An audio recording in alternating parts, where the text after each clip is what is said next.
నమస్తే BCT news కి స్వాగతం. నా పేరు హరిప్రియ. ముందుగా బులెటిన్ హెడ్లైన్స్ చూద్దాం.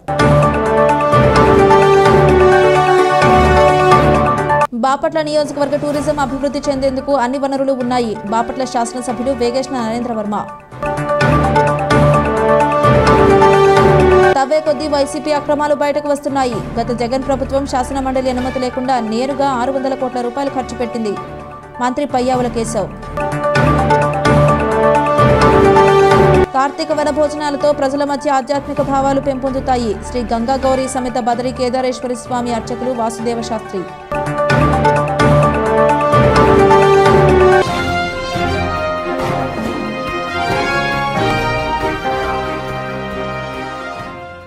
తవ్వే కొద్దీ వైసీపీ అక్రమాలన్నీ బయటకు వస్తున్నాయని, గత జగన్ ప్రభుత్వం శాసన మండలి అనుమతి లేకుండా నేరుగా 600 కోట్ల రూపాయలను ఖర్చు పెట్టిందని రాష్ట్ర మంత్రి పయ్యావుల కేశవ్ అన్నారు. ఇంతటి దుర్మార్గం భారతదేశంలో ఏ రాష్ట్రం కూడా చేసి ఉండదన్నారు. గత ప్రభుత్వం 9,74,000 కోట్ల రూపాయల మేర అప్పు చేసిందని, రాజ్యాంగ విరుద్ధంగా కార్పొరేషన్లు ఏర్పాటు చేసి వాటి ద్వారా అప్పులు చేశారన్నారు. ఎందుకంటే తవ్విన కొద్దీ రోజు ఏదో ఒక డిపార్ట్మెంట్ నుంచి మాకు అడిషన్స్ పెరుగుతూనే ఉన్నాయి అధ్యక్ష. ఎగ్జాంపుల్ నిన్న సాయంత్రం నారాయణ గారు రివ్యూ చేసుకున్నారు. డీటెయిల్స్ లోకి వెళ్లే ముందు చెప్తున్నా అధ్యక్ష. టిడ్కోలో గత ప్రభుత్వం ఒక ప్రామిస్ చేసింది అధ్యక్ష.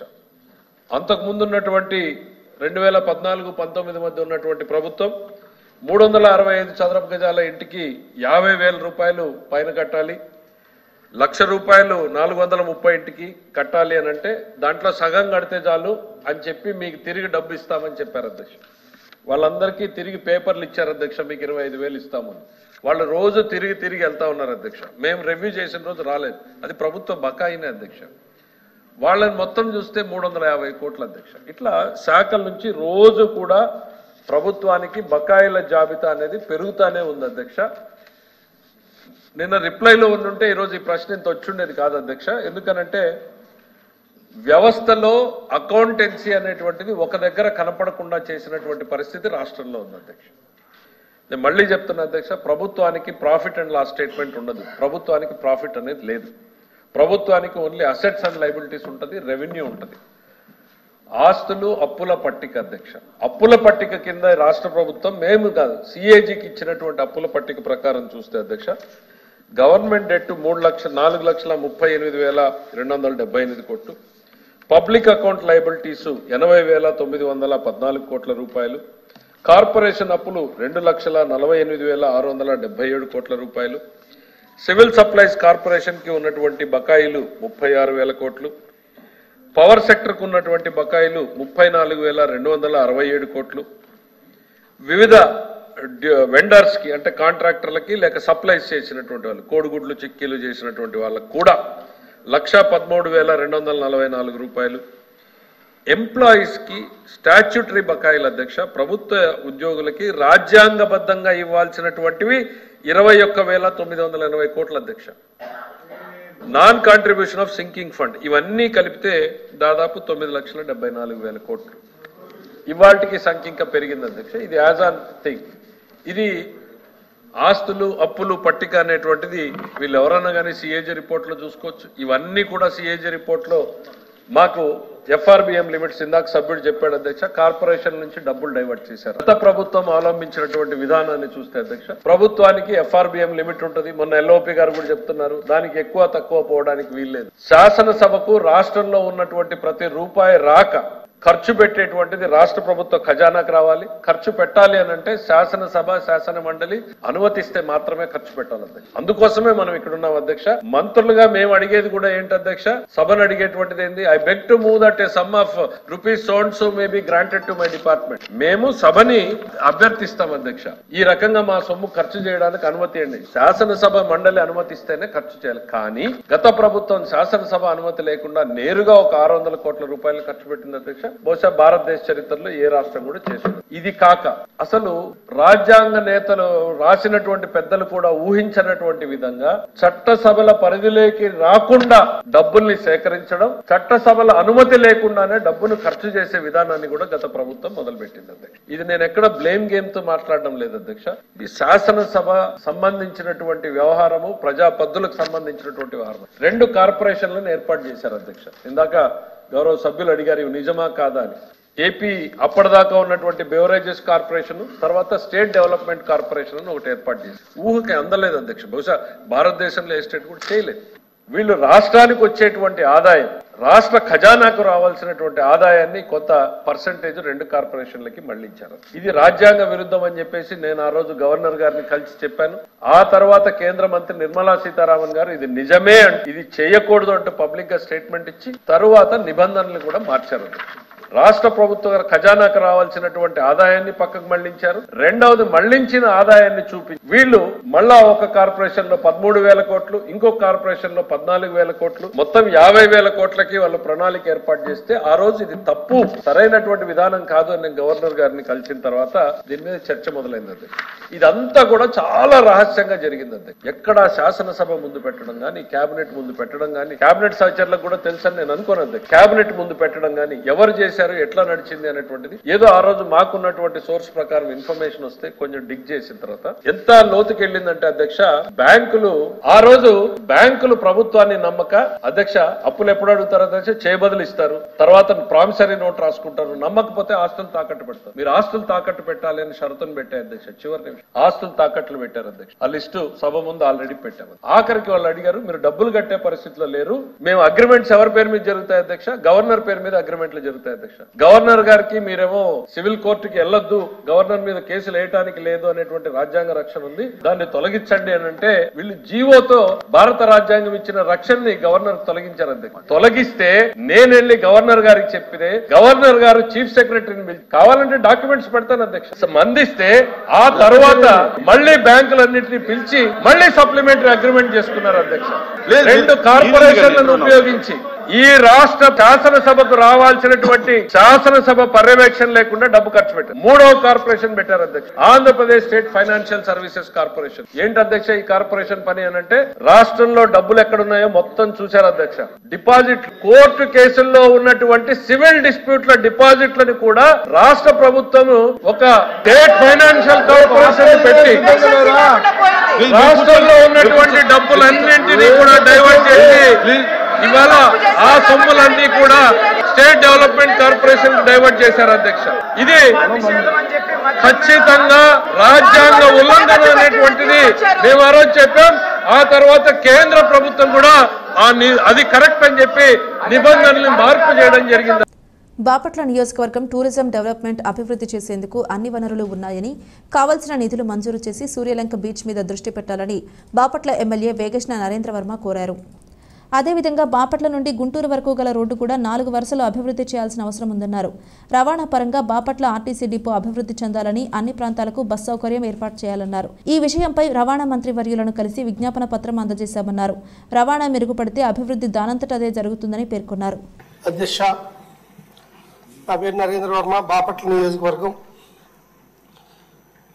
ఈరోజు నేను మొట్టమొదటిసారి 0 అవర్లో మీరు నాకు టైం ఇచ్చినందుకు ముందుగా అధ్యక్ష అంటూ నేను గౌరవంగా పిలవటం అనేది చాలా సంతోషంగా ఉంది అధ్యక్ష.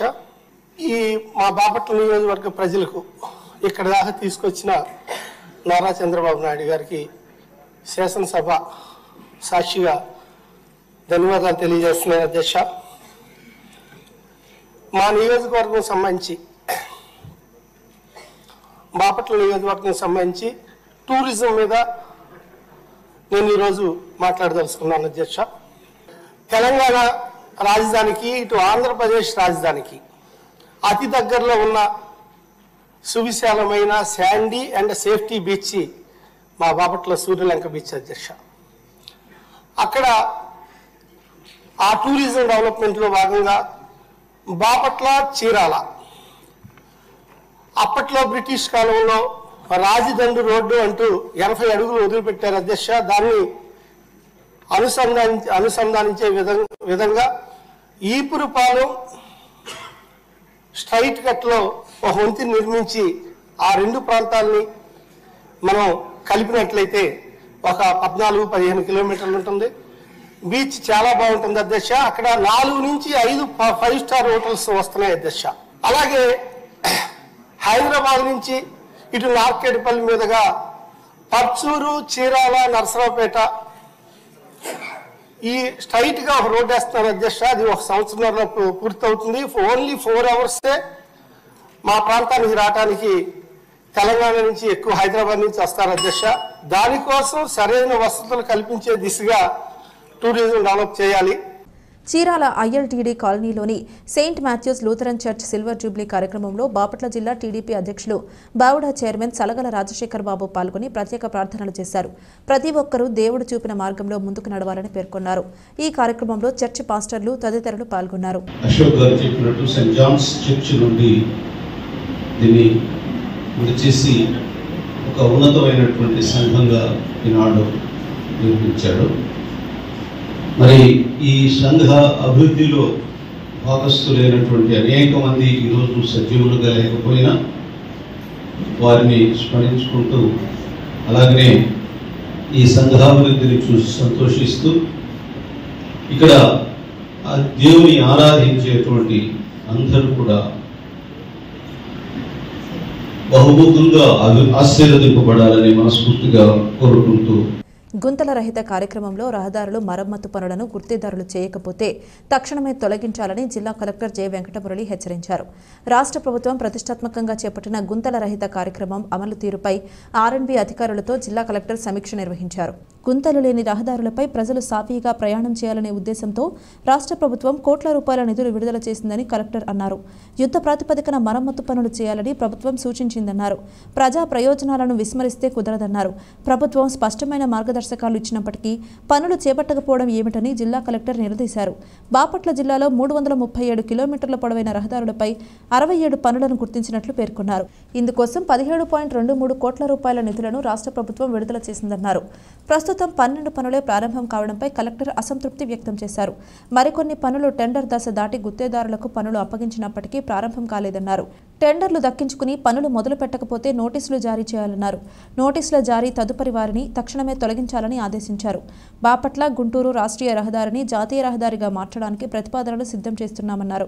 అద్దంకి సంతమాగులూరు రహదారి పనులకు టెండర్లు పిలిచినప్పటికీ గుత్తేదారులు ముందుకు రాకపోవడం ఏమిటని అధికారులను ప్రశ్నించారు. రాష్ట్ర ప్రభుత్వం ప్రతిష్టాత్మకంగా చేపడుతున్న కార్యక్రమం పట్ల అధికారులు నిర్లిప్తంగా వ్యవహరిస్తే సహించేది లేదని స్పష్టం చేశారు. గుంతల రహిత మరమ్మత్తు కార్యక్రమాలను వేగంగా పూర్తి చేయాలని ఆయన పలు సూచనలు చేశారు. ఈ సమావేశంలో ఆర్ఎండ్బి డిఈ గీతారాణి, డిఈ అరుణ, ఇంజనీరింగ్ అధికారులు తదితరులు పాల్గొన్నారు. మరి దీని మీద మన అప్గ్రేడేషన్ ప్రపోజల్ ఏమైనా పెట్టామా ఈ రోడ్డుకి? అగ్రిమెంట్ కాకపోయినా వర్క్ ఆర్డర్ మీద వాళ్ళు స్టార్ట్ చేసుకోవాలి. అగ్రిమెంట్ కు రాకుండా వర్క్ ఆర్డర్ ఇష్యూ చేసేస్తారా? ఎమర్జెన్సీ అన్నప్పుడు వర్క్ ఆర్డర్ అందరూ నెక్స్ట్ వీక్ వచ్చేటప్పటికి ఎన్ని స్టార్ట్ అయ్యాయి? అగ్రిమెంట్ 2 అయినాయి అంటే నెక్స్ట్ వీక్ వచ్చేటప్పటికి అగ్రిమెంట్స్ ఎన్ని ఇంప్రూవ్ అయినాయి, వర్క్ ఎన్ని ఇంప్రూవ్ స్టార్ట్ అయ్యింది. ఆ వర్క్ నేను ఇన్స్పెక్షన్ కూడా వస్తాను, చూస్తాను. సో అట్లనే MDRSH లోను లేటెస్ట్ దాంట్లోనూ కూడా what is the progress, comparative statement ఇలా పెట్టేసి కంపారేటివ్ రావాలి. దిస్ ఈస్ ద ప్రోగ్రెస్ అనేది ఈ వీక్ కి ఆ వీక్ కి. నాకు ఒకటే కావాలి, ఐదర్ దీంట్లో కన్నా కావాలి స్టార్టెడ్ అని. నేను ఇన్స్పెక్షన్ పోతే నాకు వర్క్స్ అన్ని జరుగుతున్నట్టు ఉండాలి, లేదా టర్మినేట్ చేసి పడేసన్నా ఉండాలి.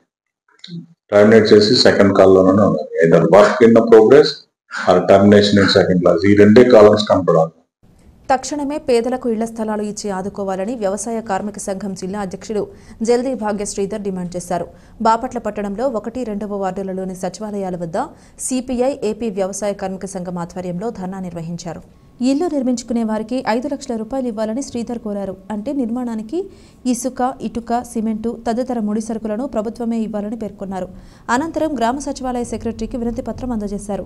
ఈ ధర్నాలో ఏపీ వ్యవసాయ కార్మిక సంఘం సిపిఐ నియోజకవర్గ కార్యదర్శి బక్క రామకృష్ణారెడ్డి, సిపిఐ పార్టీ సీనియర్ నాయకుడు ముత్తిరెడ్డి నాగేశ్వరరావు తదితరులు పాల్గొన్నారు. ఆంధ్రప్రదేశ్ వ్యవసాయ కార్మిక సంఘం BKMU, అదేవిధంగా భారత కమ్యూనిస్ట్ పార్టీ ఆధ్వర్యంలో సిపిఐ ఆధ్వర్యంలో గత 15 రోజుల నుంచి రాష్ట్ర వ్యాప్తంగా నివేశన స్థలాలు, పక్కా గృహాలు లేని వాళ్ళ చేత వ్యక్తిగత అర్జీలు సమర్పించి మా అందరికీ కూడా మీరు పట్టణాల్లో 2 సెంట్లు, గ్రామీణ ప్రాంతాల్లో 3 సెంట్లు ఇవ్వాలని, మేమైతే 5 లక్షల రూపాయలు అన్నీ అంటే కట్టుకోవడానికి కావాల్సినటువంటి మెటీరియల్ అన్ని రేట్లు పెరిగినాయి కాబట్టి 5 లక్షల రూపాయలు ఇవ్వాలని చెప్పేసి డిమాండ్ చేస్తున్నాము. అదేవిధంగా చంద్రబాబు నాయుడు గారు అధికారంలో రావటం కోసం పల్లెల్లో 3 సెంట్లు, పట్టణాల్లో 2 సెంట్లు, 4 లక్షల రూపాయలు ఇస్తామన్నారు కట్టుకోవడానికి. అది ఏమాత్రము 4 లక్షలు సరిపోవు కాబట్టి 5 లక్షలు ఇచ్చేసి ఇళ్ళు నిర్మాణానికి కావాల్సిన మెటీరియల్ కూడా ఉచితంగా అందించాలని చెప్పేసి మేము డిమాండ్ చేస్తూ రాష్ట్ర వ్యాప్తంగా నిన్న మొన్న కూడా అన్ని సచివాలయాల్లో మేము అప్లికేషన్స్ పేదవాళ్ళు అందరూ కూడా అప్లికేషన్ పెట్టడం జరిగింది.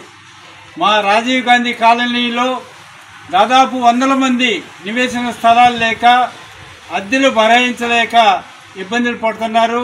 వీళ్ళందరూ కూడా వ్యవసాయ కూలీలు, ఇళ్లల్లో పనులు చేసుకునేవాళ్ళు, హోటల్లో పని చేసుకునేవాళ్ళు కాబట్టి వీళ్ళనందరినీ కూడా మీరు సర్వే చేసి ప్రతి ఇంటిని సర్వే చేసి వాళ్ళకి పక్కా గృహానికి కావాల్సినటువంటి ఏర్పాట్లు ప్రభుత్వం చేయాలని చెప్పి సచివాలయంలో మా ఇండివిజువల్ అప్లికేషన్స్ ఈరోజు ఇవ్వడం జరిగింది. కాబట్టి దయచేసి మా అందరి దయ ఉంచేసి ఈ పేదల యొక్క మొరని ఆలకించాలని చెప్పేసి మేము సిపిఐగా ఆంధ్రప్రదేశ్ వ్యవసాయ కార్మిక సంఘంగా కోరుకుంటూ ఎస్టీల అభివృద్ధి సంక్షేమమే లక్ష్యంగా ప్రభుత్వం నిర్విరామంగా పనిచేస్తుందని జిల్లా కలెక్టర్ జె వెంకటమురళి అన్నారు.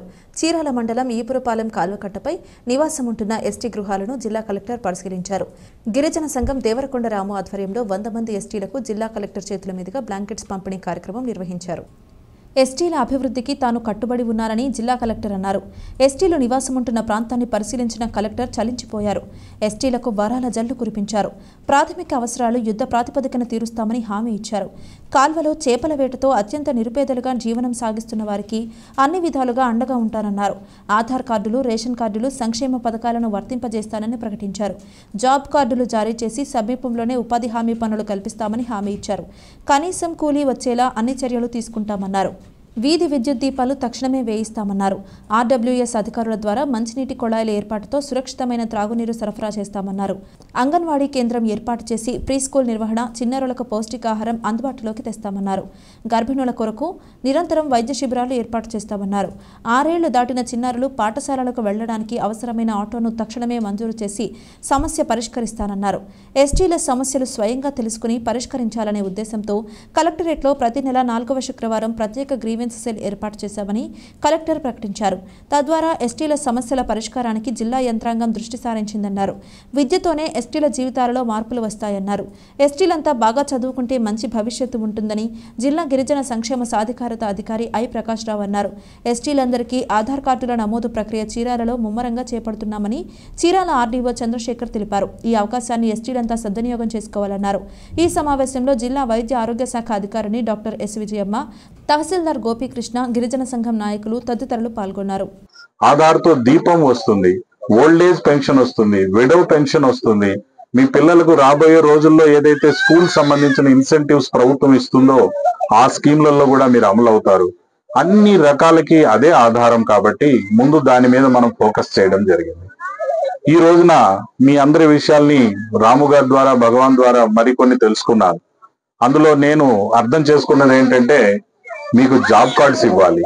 నేను ఈ మీటింగ్ నుంచి పోయిన వెంటనే మళ్ళీ మా జిల్లా అధికారులతో సమీక్ష పెట్టుకొని ఉపాధి హామీలో మిమ్మల్ని అందరినీ ఇన్వాల్వ్ చేయడం కోసం మీకు జాబ్ కార్డ్స్ ఇప్పించేస్తాను. జాబ్ కార్డ్స్ ఇప్పించి మీకు అతి సమీపంలోనే మీకు పనుల్ని కూడా షెల్ఫ్ ఆఫ్ వర్క్స్ ని గుర్తించి మీకు దగ్గరలోనే పనుల్ని కూడా పెట్టించి రోజుకు 300 రూపాయలు కనీస కూలీ మీకు గిట్టుబాటు అయ్యే విధంగా మీకు చేయడం అనేది జరుగుతుంది. అట్లానే మన జిల్లా పంచాయతీరాజ్ అధికారుల్ని కూడా ఇక్కడికి నేను పిలిపించి మీకు స్ట్రీట్ లైట్స్ ని ఏర్పాటు చేయడము, అదే విధంగా ఆర్డబ్ల్యూఎస్ వాళ్ళని కూడా పంపించి మీకు మంచినీళ్ళ ఏర్పాటు కూడా ఇక్కడ చేయడం అనేది జరుగుతుంది. అట్లానే ఐసిడిఎస్ డిపార్ట్మెంట్ ని కూడా పంపించి మినీ అంగన్వాడీ అనేది ఏర్పాటు చేయడానికి ఏ మాత్రం అవకాశం ఉన్నా కూడా కాస్త రూల్స్ ని పక్కకు పెట్టైనా మీకు చేయడానికి నేను అవకాశాన్ని చూసి తప్పనిసరిగా చేస్తాను. అవసరమైతే రాష్ట్ర స్థాయిలో కూడా మాట్లాడి మీకు చేస్తాను. అదే విధంగా ఇక్కడ ఆర్డీఓ ప్రజెంట్ లో ఉన్నారు.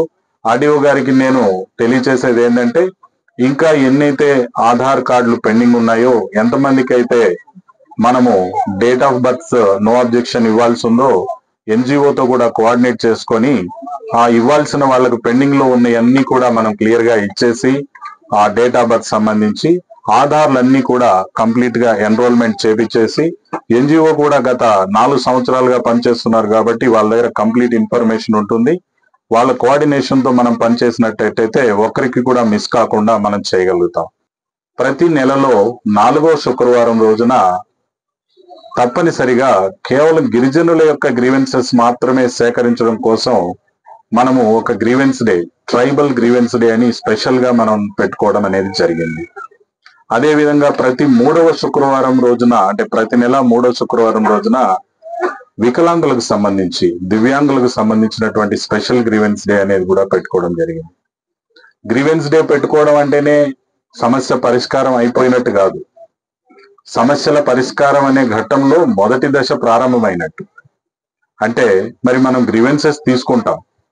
గ్రీవెన్సెస్ తీసుకోవడం ద్వారా వాళ్ళల్లో ఒక భరోసాని లేదా ఒక ఆశని కల్పించాం.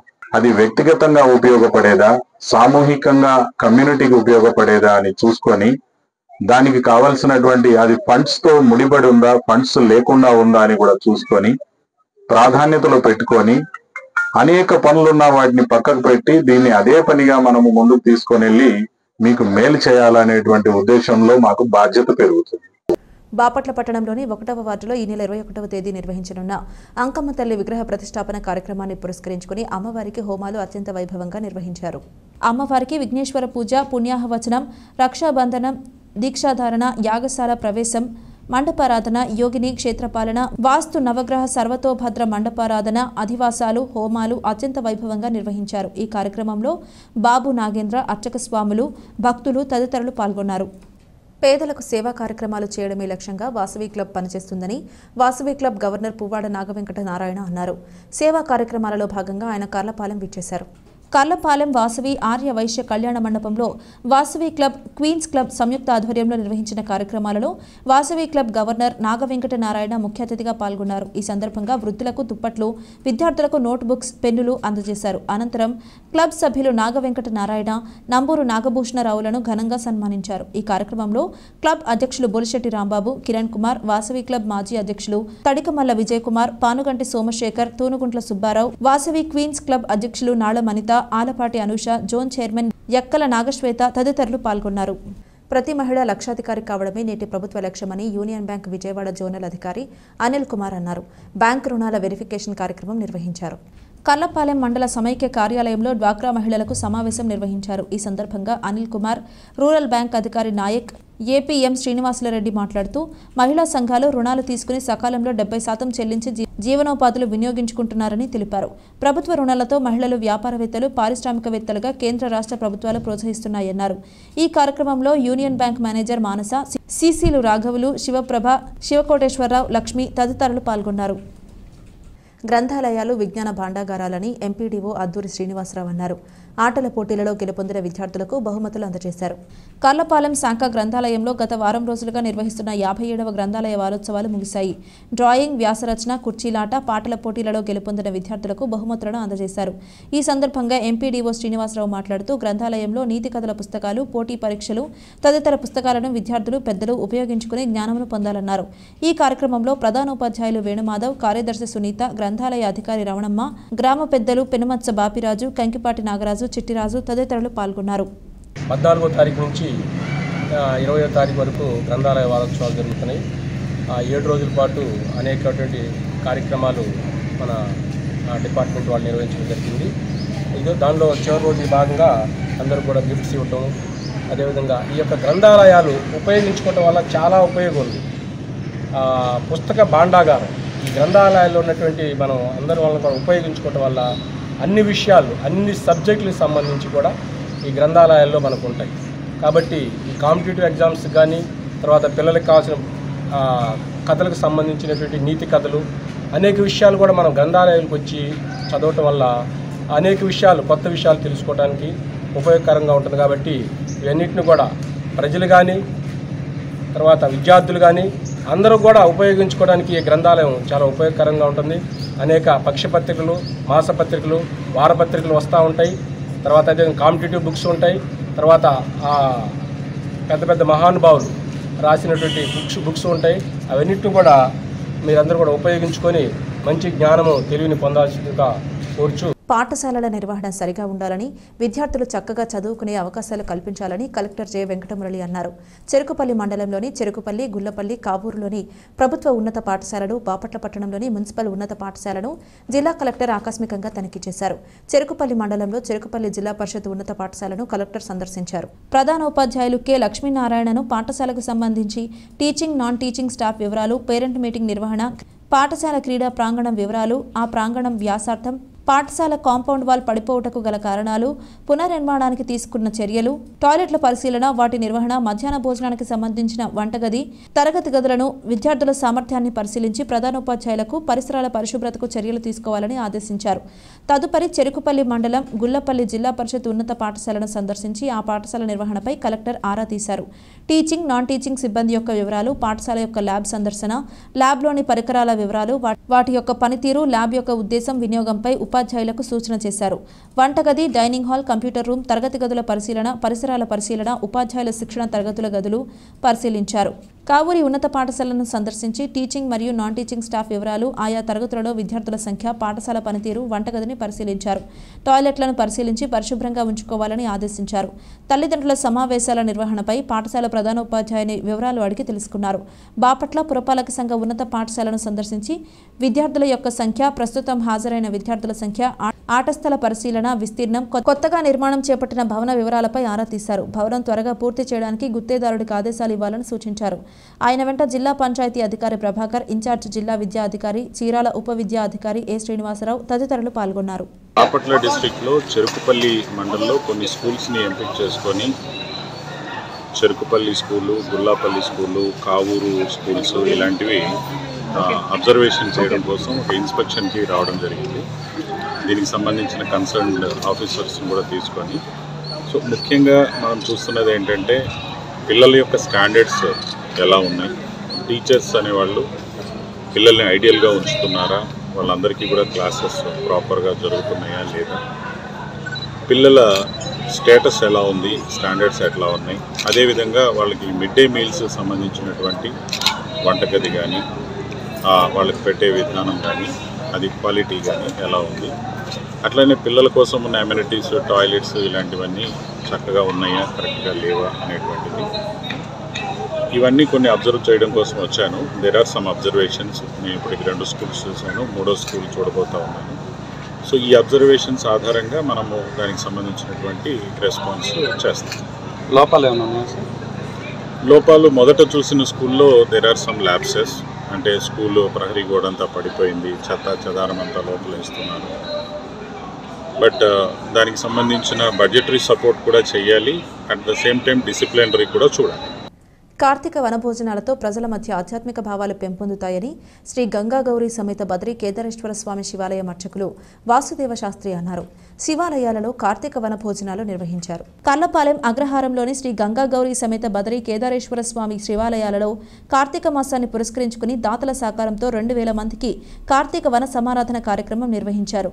ఈ సందర్భంగా దంపతులచే సామూహిక సత్యనారాయణ స్వామి వ్రతాలను వాసుదేవ శాస్త్రి చేయించారు. ఈ కార్యక్రమాన్ని ఉప్పలపాటి వెంకటేశ్వరరాజు, శీలం స్వామిరెడ్డి, ఎట్రా శ్రీనివాసరెడ్డి, తవ్వా చైతన్య కుమార్, రావి మల్లేశ్వర్ రెడ్డి, చందోలు గౌతయ్య, దొడ్డ రవీంద్ర, శివశంకర్ రెడ్డి తదితరులు పర్యవేక్షణ చేశారు. వార్తలు ముగించే ముందు హెడ్లైన్స్ మరోసారి. బాపట్ల నియోజకవర్గ టూరిజం అభివృద్ధి చెందేందుకు అన్ని వనరులు ఉన్నాయి. బాపట్ల శాసనసభ్యులు వేగేశ్న నరేంద్ర వర్మ. తవ్వే కొద్దీ వైసీపీ అక్రమాలు బయటకు వస్తున్నాయి. గత జగన్ ప్రభుత్వం శాసన మండలి అనుమతి లేకుండా నేరుగా 600 కోట్ల రూపాయలు ఖర్చు పెట్టింది. మంత్రి పయ్యావుల కేశవ్.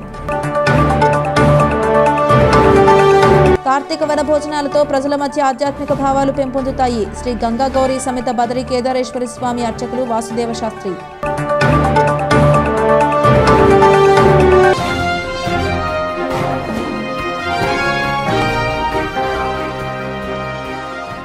ఇది ఇవాల్టి బులెటిన్. మరొక బులెటిన్లో మళ్ళీ కలుద్దాం. అంతవరకు సెలవు. నమస్కారం.